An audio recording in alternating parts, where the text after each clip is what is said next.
السلام علیکم فرینڈز، میں عثمان آپ سب کا کتاب محل میں خوش آمدید کرتا ہوں۔ آج میں جنات کا غلام قسط نمبر 19 کے ساتھ آپ سب کی خدمت میں حاضر ہوں۔ یہ ٹہلی والی سرکار ہیں، غازی نے مجھے بتایا، ادھر دائیں جانب ڈیرا لگا کر بیٹھے ہیں۔ ہم نے اسی طرف کا رخ کیا تو سامنے جھاڑیوں اور قبروں کے درمیان ایک دیا روشن نظر آیا۔ غازی مجھے ٹہلی والی سرکار کے پاس لے گیا۔ ملک نصیر کے والد نے مجھے ان کا جو حلیہ بتایا تھا وہ ہو بہو وہی تھے۔ دیے سے قدرے دور وہ ایک دری بچھا کر قبر کے سرہانے بیٹھے تھے۔ یہ سرکار کے والد کی قبر ہے، وہ بھی بڑے بزرگ تھے۔ غازی نے مجھے بتایا، سرکار مہینے میں ایک بار یہاں آتے اور دیا روشن کرتے ہیں۔ بات سن کر ٹہلی والی سرکار نے نظریں اٹھائیں اور ہمیں دیکھنے لگے۔ اوے غازی، تم نے کیا بکھیڑا ڈال رکھا ہے؟ ٹہلی والی سرکار کی آواز گونجی۔ سرکار، بکیڑا کیسا؟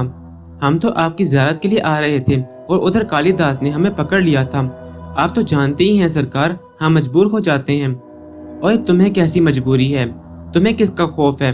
ٹہلی والی سرکار سر دھنتے ہوئے وجدان میں بولتے چلے گئے۔ کس کا خوف؟ کالی داس سے ڈرتے ہو تم؟ ہمارے دوستوں کو ایک کافر جن سے خوف آتا ہے تو لعنت ہے تمہارے پر۔ تم کس وجہ سے اس سے ڈرتے ہو؟ سرکار، آپ تو خود کہہ رہے ہیں کہ ہم نے کیسا بکھیڑا ڈال رکھا ہے، اگر ہم نے اس پر ہاتھ ڈال دیا تو بات بگڑ جائے گی۔ غازی بھی بڑا دلیر اور جرأت مند تھا، اس نے نہایت ادب سے بات کرنے میں مضاحکہ نہیں سمجھا۔ بکھیڑا ہی تو ہے، اتنے دن ہو گئے ہیں وہ تم پر حملے کرتا جا رہا ہے اور تم اس کا منہ تک رہے ہو۔ یہ بکھیڑا نہیں ہے تو کیا ہے؟ جاؤ اور بابا جی سے کہو اس کا کام تمام کر دیں، میں سنبھال لوں گا، جو ہوگا دیکھا جائے گا۔ سرکار، بس آپ کے ہی حکم کی دیر تھی۔ غازی چہکنے لگا۔ یہ ہمارا مہمان آپ کے پاس ہے، بابا جی سرکار کے پاس جاتا ہوں۔ یہ کہہ کر غازی غائب ہو گیا اور میں ٹالی والی سرکار کی طرف دیکھنے لگا۔ آؤ بیٹھو۔ میں ایک کچی قبر کے پاس بیٹھنے لگا تو وہ بولے، ادھر چٹائی پر آ جاؤ۔ میں نے جوتا اتارا اور چٹائی پر بیٹھ گیا، لیکن میرے دل میں نہ جانے کیا خیال آیا کہ میں نے ہاتھ دعا کے لیے اٹھائے اور جس قبر کی طرف رخ کر کے وہ بیٹھے تھے میں ان کی مغفرت کے لیے دعا کرنے لگا۔ میری ہمیشہ سے عادت رہی ہے کہ جب بھی میں کسی بھی قبرستان کے پاس سے گزرتا ہوں، چاہے میرے راستے میں جتنے بھی قبرستان آئیں، ہر بستی، ہر شہر کے قبرستانوں میں دفن شدہ لوگوں کے لیے دعا کرنا میری عادت ہے۔ غازی کے ساتھ افراتفری میں قبرستان میں آنے کی وجہ سے میں چوک گیا تھا، لیکن اب میں دعا کر رہا تھا۔ میں نے محسوس کیا کہ ٹالی والی سرکار نے بھی ہاتھ اٹھائے تھے اور وہ بھی میرے ساتھ دعا میں شامل ہو گئے تھے۔ میں نے دعا ختم کی تو وہ میری طرف دیکھ کر مسکرانے لگے۔ اچھی عادت ہے تمہاری، تم اپنا انجام سامنے رکھتے ہو، اسی لیے قبرستان کے مکینوں کے ایصال ثواب کے لیے دعا کرتے ہو۔ کل کو ہم نے اور تم نے بھی یہاں آنا ہے۔ آج اگر تم ان کے ساتھ بھلائی کرو گے تو کل تمہارے ساتھ بھی بھلائی ہوگی۔ کل کوئی تم جیسا یہاں سے گزرے گا اور وہ دعا کرے گا، تم دیکھو گے اس لمحے میں تم قبر کی دنیا میں زندگی گزار رہے ہوگے، تمہیں ان دعاؤں کی بڑی ضرورت ہوگی۔ یہ تو وہی جانتے ہیں جو ان قبروں میں ہیں اور روز محشر کو اٹھائے جائیں گے، مگر روز محشر سے پہلے انہیں قبر کی راحتوں اور عذابوں میں سے بھی تو گزرنا ہے۔ بس اے نوجوان، تمہارا یہ عمل پسندیدہ ہے۔ ٹہلی والی سرکار نے بے حد خوش ہو کر چٹائی کا ایک کونا اٹھایا اور کوئی شے نکال کر مجھے دی۔ لو، یہ تبرک کھا لو۔ میں نے ہاتھ آگے بڑھایا تو روٹی کا ایک چھوٹا سا سوکھا سا ٹکڑا تھا۔ پھر انہوں نے قبر کے پاس رکھا آب کھورا اٹھایا اور وہ بھی میرے سامنے کر دیا۔ یہ ٹکڑا جنت کا میوہ ہے، درویشوں اور ولیوں کی غذا ہے، یہ کھا لو، نفس پاکیزہ ہو جائے گا۔ اس میں بھگو کر اسے نرم کر لو۔ میں نے ان کے کہنے پر عمل کیا اور جب وہ پورے کا پورا ٹکڑا پانی میں بھگو کر منہ میں ڈالا تو مجھے ایک ایسے ذائقہ کا احساس ہوا جس کا ذکر یہاں کرنا ممکن نہیں۔ مجھے چاچا جی کی وہ بات یاد آ گئی جو انہوں نے بھی سوکھی روٹیاں کھائی تھیں اور اس کے ذائقے کے متعارف ہو گئے تھے۔ آج ٹالی والی سرکار نے مجھے اس لذت سے آشنا کیا تھا۔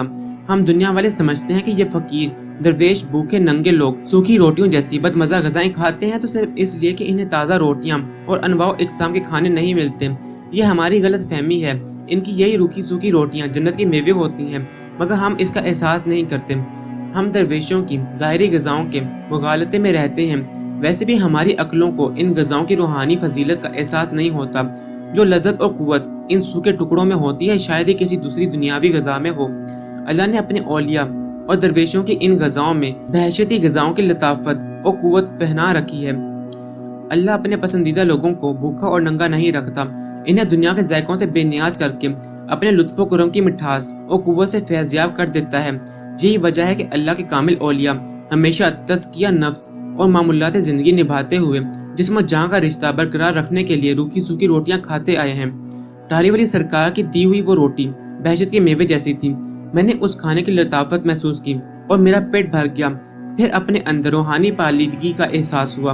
میں نے اس وقت سے فائدہ اٹھانے کا سوچا اور یہ خیال میرے دل میں آنے لگا کہ یہ موقع اچھا ہے، مجھے ٹالی والی سرکار سے زلیخا کے بارے میں بات کرنی چاہیے، ممکن ہے وہ میری مدد کر دیں۔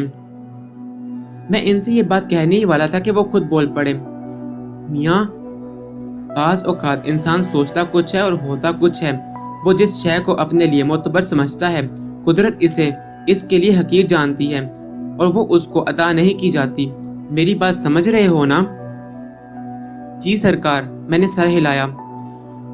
سورج، چاند، ستارے، دنیا کے پھول، آبشاروں کا پانی، ان کی لطافتیں بھی ہیں اور ان میں قہر بھی ہے اور زہر بھی ہے۔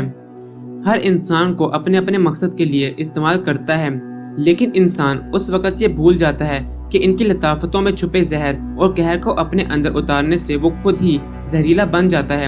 اس کے اندر بھی قہر اود آتا ہے۔ وہ حسن کا رسیہ ہوتا ہے، مگر یہی حسن جب مجازی ہوتا ہے تو اس کا سرایہ اس کے نفس کو قہر پر مائل کرتا ہے۔ ہاں، یہ قہر گناہ سے جنم لیتا ہے۔ گناہ اور قہر کا چولی دامن کا ساتھ ہے۔ تمہیں جس حسن نے اپنا اسیر بنا رکھا ہے، اس میں بڑا قہر ہے، مگر تم نے ابھی صرف جمال دیکھا ہے، جلال نہیں دیکھا۔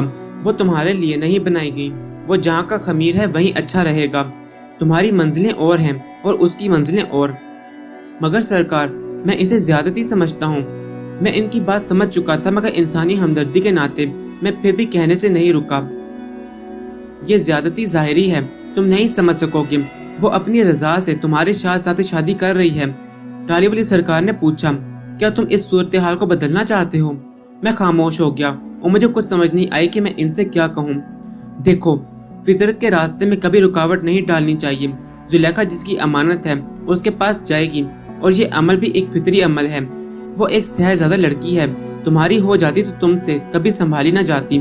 تمہارا اور اس کا جذبہ محض وقتی ہے، تم اسے بہت جلد بھول جاؤ گے اور وہ بھی سب کچھ بھول جائے گی۔ ہاں، کچھ لوگوں کو اس کی گھسک رہے گی، باقی سب لوگ مطمئن ہیں۔ تم بھی مطمئن ہو جاؤ گے اور تمہارے چاچا جی بھی ایک روز، اس روز جب تمہیں میری باتوں کی سمجھ آ جائے گی۔ وہ مجھے اشاروں کے نائیوں میں سمجھا رہے تھے کہ مان قبرستان کے سناٹے میں ایک چیخ ابھری۔ چیخ سنتے ہی ٹالی والی سرکار کے چہرے پر اضطرازیہ مسکراہٹ ٹہرنے لگی اور وہ مجھے دیکھ کر بولے، بھاگ گیا ہے؟ کون بھاگ گیا ہے سرکار؟ میں نے پوچھا۔ وہ کہکا لگا کر بولے، کالی داس، بڑا کمینہ ہے وہ، شیطان کا پجاری ہے، ان کے ہاتھوں سے آج پھر نکل گیا ہے۔ اس دوران غازی آ گیا۔ اس نے اپنے ہاتھ میں ایک تھیلا پکڑا ہوا تھا جس میں کوئی شے بری طرح تڑپ رہی تھی۔ اس نے تھیلا ٹالی والی سرکار کے سامنے رکھ دیا تو تھیلا پھدکنے لگا۔ چیخوں کی آوازیں اس تھیلے میں سے آ رہی تھیں۔ ٹالی والی سرکار نے غازی کی طرف دیکھا اور بولے، تو اسے کیوں پکڑ لایا ہے؟ لے جا اسے اور کسی قبر میں اسے دفن کر دے۔ سرکار، یہ کالی داس کا چیلا ہے، کتا بن کر اس نے ہی گاؤں کے سارے کتے اکٹھے کیے تھے۔ آپ کی اجازت ملتے ہی جب ہم نے ان کے گھیرا ڈالا تو یہ کتے کی شکل میں ہی بھاگنے لگا تھا، لیکن بابا جی نے اسے پہچان لیا اور مجھ سے کہا کہ اسے پکڑ کر آپ کے پاس لے جاؤں۔ وہ خود کالی داس کے پیچھے گئے تھے، لیکن وہ ان کے ہاتھ نہیں آیا۔ وہ بڑی حرامی شے ہے، اتنی آسانی سے ہاتھ نہیں آنے والا غازی۔ ٹالی والی سرکار نے کہا۔ ان کی بات سن کر مجھے تعجب ہوا اور میں نے کہا، سرکار، آپ جیسے اللہ والے درویش اور بابا جی سرکار کے ہوتے ہوئے وہ کیسے بھاگ سکتا ہے؟ ٹالی والی سرکار کے لبوں پر معنی کی مسکراہٹ پھیل گئی۔ تم نہیں جانو گے یہ راز کی باتیں۔ انہوں نے اپنی گھڑاؤں اتاری اور تھیلے میں بند کالی داس کے چیلے کے سر پر مارنے لگے تو وہ چیخنے لگا اور ماہی بے آب کی طرح تڑپنے لگا۔ سرکار، آپ کچھ بتائیں گے تو میں کچھ جان پاؤں گا نا؟ میں نے کہا۔ دیکھو میاں، انہوں نے گھڑاؤں پاؤں میں پہنی اور بولے، یہ جو شے ہے ادھر۔ وہ دل کے مقام پر انگلی رکھ کر بولے، ایک طاقت ادھر ہے اور ایک طاقت ادھر۔ انہوں نے دوسرا اشارہ دماغ کی طرف کیا۔ ان دو مقامات پر نیکی اور بدی، حق و باطل کی قوتیں جمع ہوتی ہیں۔